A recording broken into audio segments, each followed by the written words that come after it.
Okay guys, so last time हम लोगों ने इलेक्ट्रोफिलिक एडिशन रिएक्शन शुरू किए थे और उसका हम लोगों ने मैकेनिज्म जो है वो कर लिया था। ब्रोमीन के साथ रिएक्शन किया था। आज हम शुरू कर रहे हैं उसका reaction with the hydrogen. So the second reaction, these are the electrophilic addition reaction.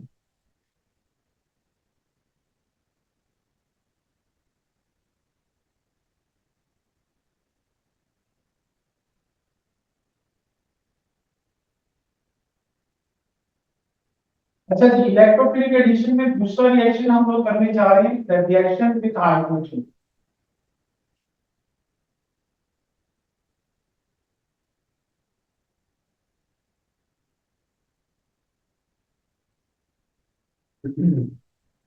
अच्छा जी, हाइड्रोजन के साथ जो है वो रिएक्शन, लेट्स सपोज ये आपके पास एक एल्कीन है, C H double bond C H two. ये एल्कीन जो है इसका नाम है जी प्रोप वन की।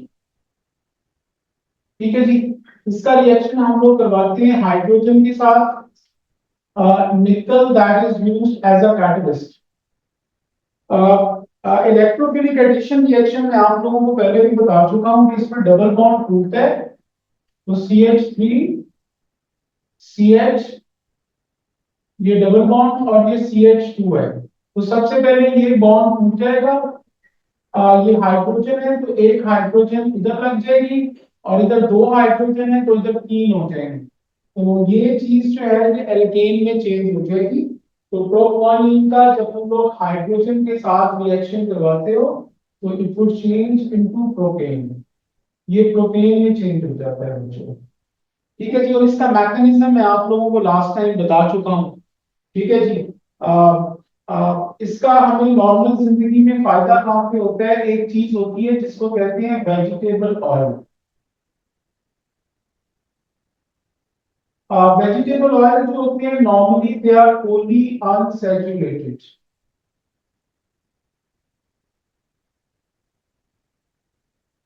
पोली अनसैचुरेटेड का मतलब होता है कि पोली का मतलब होता है मैनी और अनसैचुरेटेड का मतलब होता है carbon carbon double bond.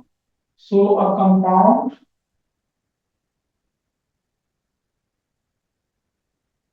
having many double bonds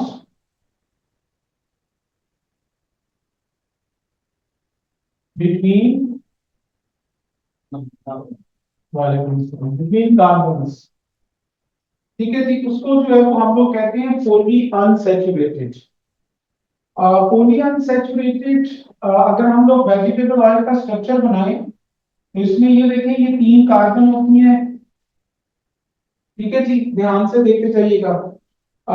आखिरी वाले दो कार्बन के साथ दो दो हाइड्रोजन है और सेंटर वाले के साथ एक हाइड्रोजन है।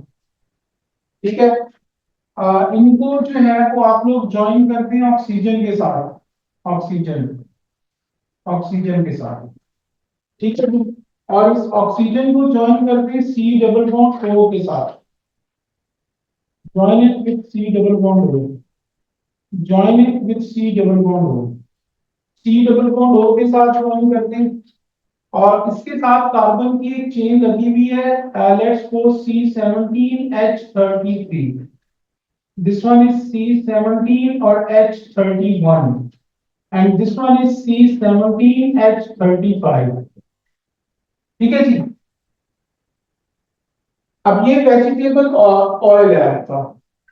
ये जो कार्बन की चेन आपके पास आ रही है ये वाली, इसमें डबल बॉन्ड होने के चांस हैं। हमें कैसे पता चलेगा कि इसमें कितने डबल बॉन्ड हैं? ठीक है जी, उसका तरीका मैं आप लोगों को बता देता हूँ।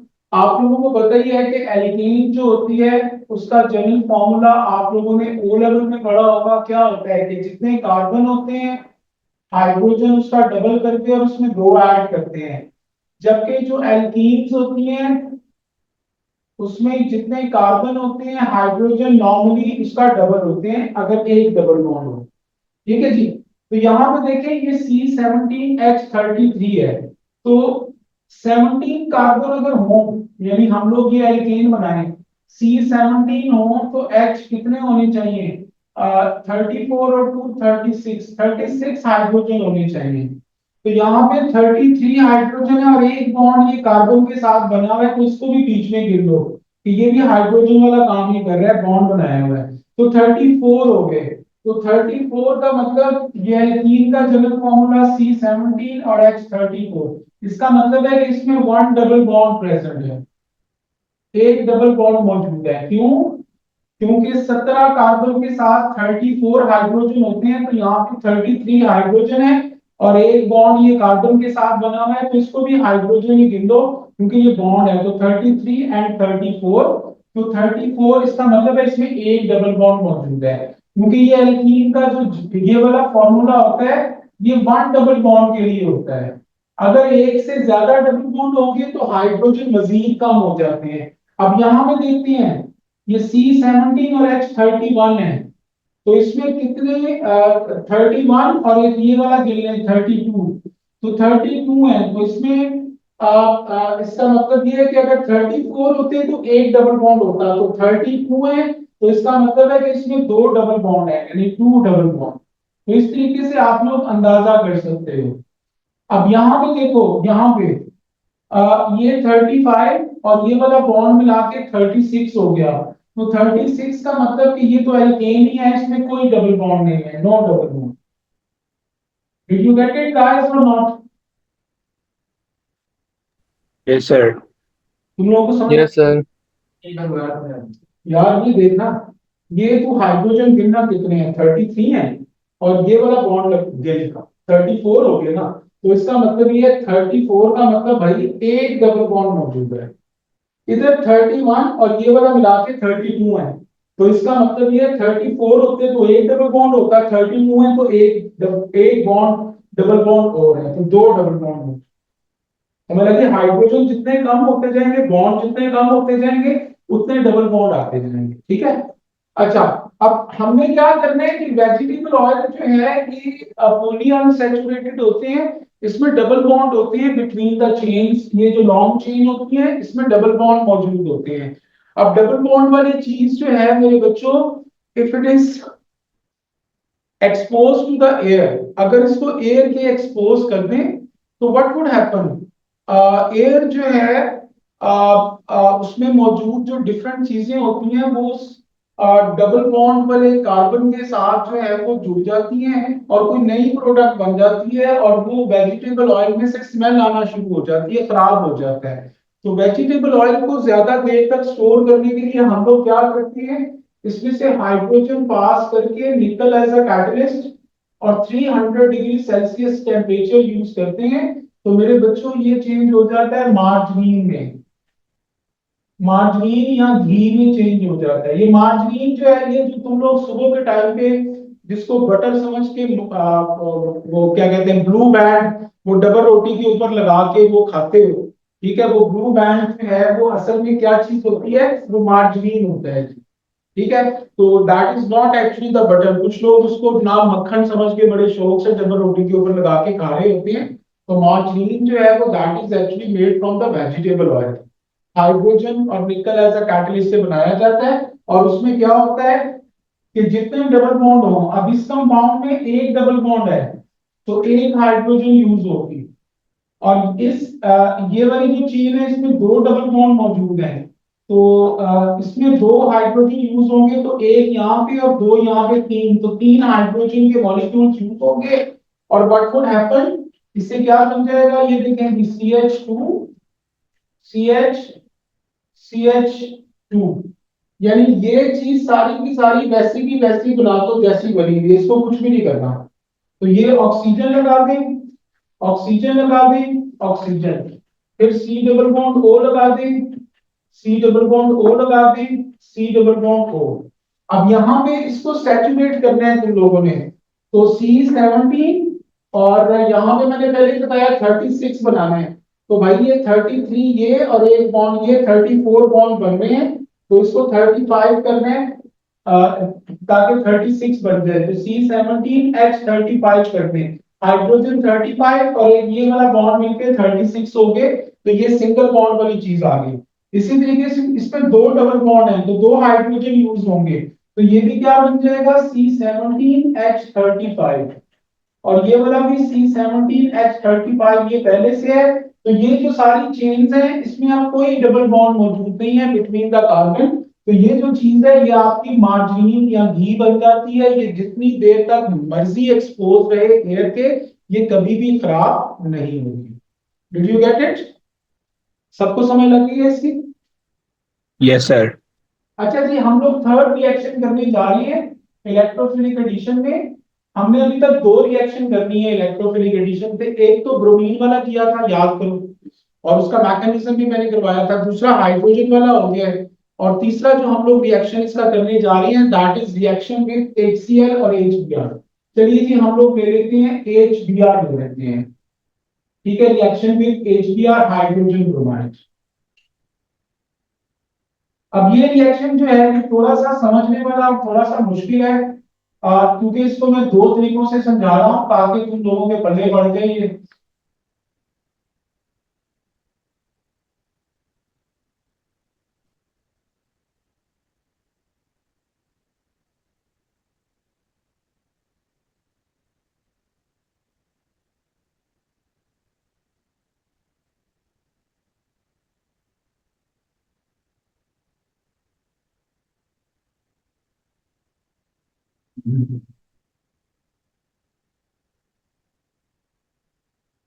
ओके माय स्टूडेंट्स, सबका जरा दिमाग इधर हो। ये मैं कुछ लिखने जा रहा हूँ, ये मैंने बाद में इसमें से रब भी करना है, तो आप लोग ये पूरा मत बनाइएगा ताकि बाद में मिटाना पड़े तो मिटा दें। ये डबल बॉन्ड का एक बॉन्ड मत बनाइएगा।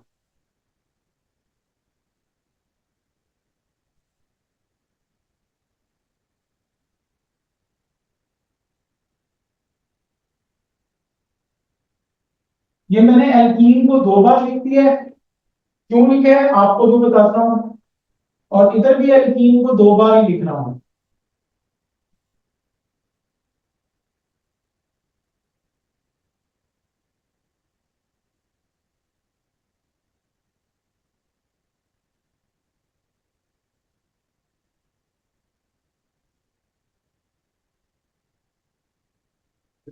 सबसे पहली चीज मेरे बच्चों, ये एल्कीन है, ठीक है, और ये तुम लोगों के पास जो है एक मॉलिक्यूल है, ठीक है जी।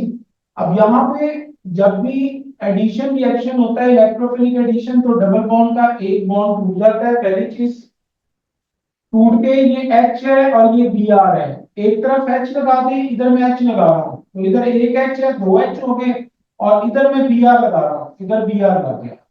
ठीक है जी। यहाँ ये भी हो सकता है कि डबल बॉन्ड को तोड़े, आप लोग H इधर लगा दें, H इधर लगा दें और Br इधर लगा दें।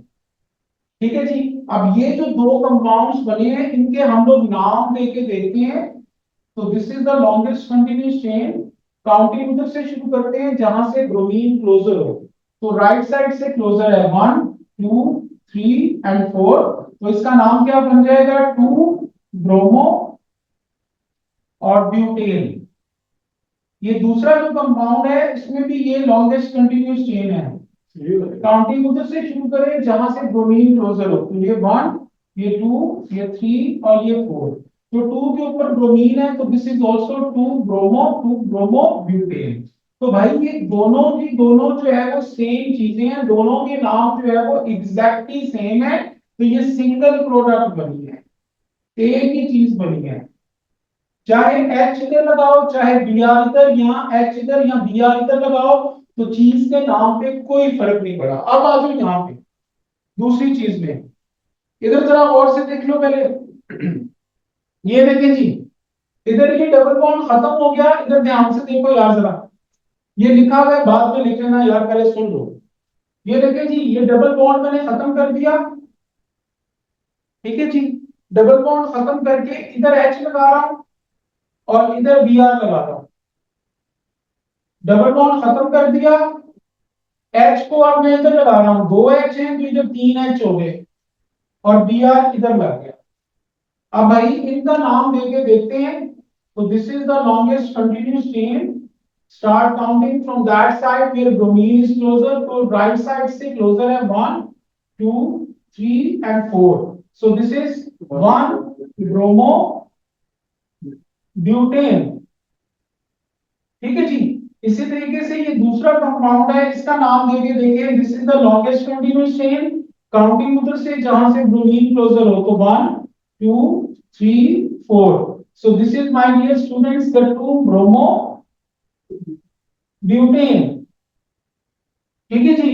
तो ये दो प्रोडक्ट्स आपकी बन गई है। ठीक है, एक 1 ब्रोमो ब्यूटेन, एक 2। यहां पे तो एक ही प्रोडक्ट बनी थी बस, लेकिन यहाँ पे दो बन गई हैं। अब ये जो दो प्रोडक्ट्स बनी है, इनमें से एक प्रोडक्ट बनेगी 90%, ये नीचे वाली बनेगी 90%। इसको हम लोग मेजर प्रोडक्ट भी कहते हैं। क्यों नीचे वाली 90% बनेगी, उसकी वजह मैं तुम लोगों को बताता हूँ, 2 मिनट होल्ड करो। और दूसरी ये वाली जो है, ये 10% बनेगी, this is called as the minor product, ये माइनर प्रोडक्ट बनती है। ठीक है जी। अब मैं आपको रीजन बता रहा हूं, जरा रीजन गौर से सुनते जाओ। ये देखें जी, यहाँ पे ये जो एल्कीन है, इसके डबल बॉन्ड से अगर तुम ख्यालाती तौर पे दो टुकड़े करो, तो इधर और इधर सेम हिस्से जा रहे हैं, तो ऐसी एल्कीन को हम कहते हैं symmetrical alkene. This is the symmetrical alkene. और ये जो मॉलिक्यूल है HBr, इसके दो टुकड़े करो तो भाई एक तरफ H एक तरफ Br जा रहा है, तो ये तुम लोगों का अनसिमेट्रिकल मॉलिक्यूल है। ठीक है जी। इसी तरीके से इसके दो टुकड़े करो यहां से, तो इधर और इधर डिफरेंट प्रोडक्ट्स जा रही हैं। So this is my dear students the unsymmetrical alkene, and this one that is the unsymmetrical molecule. ये अनसिमेट्रिकल मॉलिक्यूल है, मैं पूरा नाम नहीं लिख रहा, यूएम लिख दिया, अनसिमेट्रिकल मॉलिक्यूल। भाई जब एक अनसिमेट्रिकल मॉलिक्यूल एक सिमेट्रिकल एल्कीन पे अटैक करता है, एच इधर लगाओ Br इधर, या एच इधर Br इधर, तो सेम ही प्रोडक्ट बनी है, एक ही प्रोडक्ट बनेगी, चीज के नाम पे कोई फर्क नहीं पड़ता। फर्क कब पड़ता है, जब एक अनसिमेट्रिकल मॉलिक्यूल एक अनसिमेट्रिकल एल्कीन पे अटैक करता है भाई, तो उससे दो प्रोडक्ट बनती हैं। और ज्यादा वाली कौन सी बनती है, 90% कौन सी बनती है, ये अनसिमेट्रिकल मॉलिक्यूल का ये जो मोर इलेक्ट्रोनेगेटिव पार्ट है, this part is more electronegative, यानी इसकी इलेक्ट्रोनेगेटिविटी ज्यादा होती है। ये मैंने आप लोगों को बताया हुआ है कि ग्रुप 7 के जो एलिमेंट्स होते हैं, फ्लोरीन, उसके बाद जो है वो दूसरे नंबर पे ऑक्सीजन, फिर नाइट्रोजन, फिर क्लोरीन, ब्रोमीन, आयोडीन, इन सब की इलेक्ट्रोनेगेटिविटी सारे पीरियोडिक टेबल के एलिमेंट से ज्यादा होती है। तो ब्रोमीन की इलेक्ट्रोनेगेटिविटी ज्यादा है हाइड्रोजन से, तो जो मोर इलेक्ट्रोनेगेटिव एलिमेंट है वो उस कार्बन के साथ लगेगा जिसके पास कम हाइड्रोजन होंगे। तो ये दोनों जो आपके कार्बन हैं डबल बॉन्ड के साथ लगे हुए, किसके पास कम हाइड्रोजन है, इसके पास। इसके साथ अगर ब्रोमीन लग जाएगा भाई, तो वो चीज 90% होगी। और अगर ज्यादा हाइड्रोजन वाले कार्बन के साथ ये मोर इलेक्ट्रोनेगेटिव पार्ट लगेगा, तो भाई वो चीज तुम्हारी 10% या माइनर प्रोडक्ट होगी। इसको हम लोग मार्कोनी रूल कहते हैं। तो मार्कोनी रूल हमें क्या कहते हैं, one N unsymmetrical molecule attacks on an unsymmetrical alkene, the more electronegative part of the unsymmetrical molecule will attach with that carbon which has less number of hydrogen, forming 90% of the major product। लेकिन paper में जब question आए तो आप लोगों ने इसको ऐसे नहीं लिखना। इसको कैसे लिखना है, आपको पता है कि मैंने आप लोगों को मैकेनिज्म पढ़ाया था एल्कीन का, इलेक्ट्रोफिलिक एडिशन का, तो उसमें याद आया कि वो कार्बोकेटाइन बनता था। ठीक है जी। तो कार्बोकेटाइन आपका ये वाला भी बन सकता है और ये वाला भी बन सकता है, दोनों बन सकते हैं। ठीक है जी, ये दोनों बन सकते हैं कार्बोकेटाइन। यानी अगर मैं इसको शॉर्ट फॉर्म में समझाऊं तो क्या होगा, ये CH3 CH2, ये इधर आके ये हाइड्रोजन लग गया, सपोज करो CH2, और ये वाला जो CH2 है ये कार्बोकेटाइन बन गया। यहां ये भी हो सकता है CH3 CH2, ये CH और ये CH3 है, तो ये कार्बोकेटाइन बन गया। तो भाई जिसके पास दो हाइड्रोजन होंगे उसको कहते हैं प्राइमरी कार्बोकेटाइन, जिसके पास एक हाइड्रोजन होगा उसको कहते हैं सेकेंडरी कार्बोकेटाइन, और जिसके पास कोई कार्बन नहीं होगा उसको कहते हैं टर्शरी कार्बोकेटाइन। तो तुम लोग याद रखो कि टर्शरी कार्बोकेटाइन, ठीक है जी, is more stable than secondary carbocation.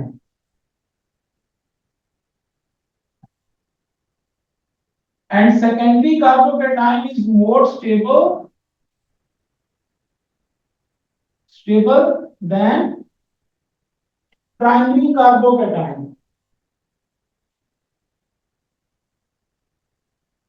ये तीन चार चीजें मिक्स हो गई हैं, अभी समझ लग जाती हैं, ठीक है जी। यानी अगर ये मैकेनिज्म में हमने पढ़ा था कि ये सबसे पहले पोलराइज हो जाता है, डबल बॉन्ड टूट जाता है, डबल बॉन्ड टूट के ये H जो है ये इसके साथ या इसके साथ लग सकता है। अगर इधर लगेगा तो ये कार्बोकेटाइन बन जाएगा, अगर इधर लगेगा तो ये कार्बोकेटाइन बन जाएगा, ठीक है जी। तो मैंने आपको बताया है कि tertiary carbocation is more stable than secondary carbocation, and secondary carbocation is more stable then primary carbocation. तो इसका आंसर तुम लोग पेपर में कैसे लिखोगे? अगर वो तुम्हें कहेगा कि Y2 bromobutane is major product, इसकी रीजन बताएं, तो उसकी रीजन क्या बताओगे कि ये जो कार्बन है इसके पास एक हाइड्रोजन है, तो ये सेकेंडरी कार्बोकेटाइन है। इस कार्बन के पास दो हाइड्रोजन है, ये प्राइमरी कार्बोकेटाइन है। तो तुम कहोगे कि secondary carbocation is more stable than the primary carbocation, so that is why the 2-bromobutane it is more, it is the major product. समझ आती है? और मैं मार्कोनी रूल भी तुम लोगों को यहाँ पे लिख देता हूँ, यहाँ पे मार्कोनी रूल, अब आप कॉपी कर लो इसको, मार्कोनी रूल। ये मार्कोनी रूल सिर्फ याद रखने के लिए ध्यान में रखना। When an unsymmetrical molecule attacks on unsymmetrical alkene, the more electronegative part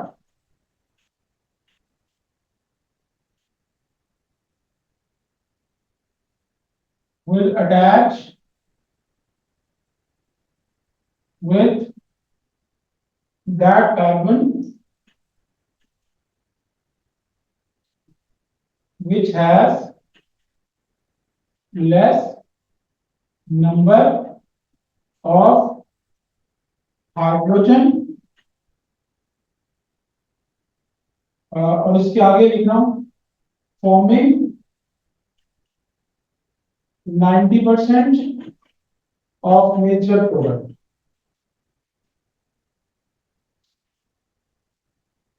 ठीक है जी। तो ये इस तरीके से जो है ये मार्कोनी रूल है, लेकिन पेपर में आंसर तुम लोगों ने इस तरीके से लिखना है। Did you get it Asad, Uzair? Yes, sir. जी sir. Okay guys, so this is the last reaction of electrophilic addition, reaction with steam।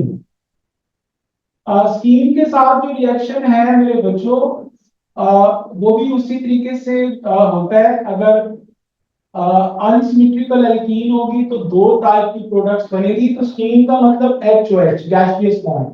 सिर्फ इसमें एक चीज याद रखनी है कि इसमें फॉस्फोरिक एसिड H3PO4 या dilute sulphuric acid that is used as a catalyst, दोनों में से कोई एक यूज करते हो। 300 डिग्री सेल्सियस टेम्परेचर और 60 से 70 ATM जो है ये प्रेशर होता है।